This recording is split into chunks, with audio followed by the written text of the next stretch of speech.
Alright guys, I finished tightening up the full frame and you can see it's nice and tight now. Another thing that I did was this cable harness that was hanging around up here. I went ahead and secured it over the top and around the back. If you are procuring one of these without the computer interface, this cable harness won't be included, so you won't have to worry about that.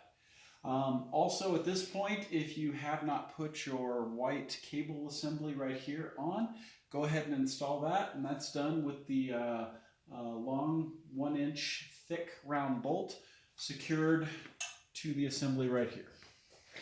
Alright, the next thing that we're going to do is start to put the cables together. Alright, the first cable that we're going to put in is the one attached to the weight rack. That cable is going to be the longest cable, and it is the one with the threaded bolt at one end. The way that we're going to do that is we're going to insert the threaded bolt through the top hole here. And we're going to go ahead and screw that in just to secure it. Don't worry about how far you go. Just make sure that you get it down enough that the cable's secure.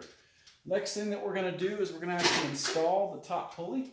The top pulley is the one with the zebra stripes on it. And in addition to that also comes the laser assembly. Again, for those of you that don't have the computer, the laser assembly isn't critical for use, but you will have to use it to install because the bolts are designed for the thickness of that. The way that we're going to do that, take the cable, we're going to make sure that the cable comes through the assembly hole up here, through the pulley hole. I'm going to pull that all the way through.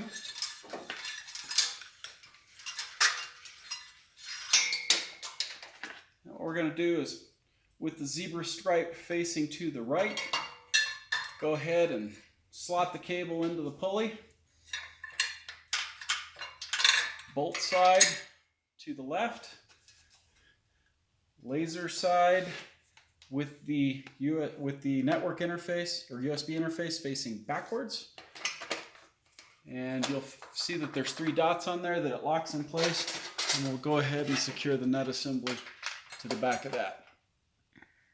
Again, making sure that the cables are in the track of the pulley. Next thing that we're going to do is we're going to route that over this pulley assembly here. For all of the pulley assemblies, you are going to actually have to pull off the entire pulley to string it through.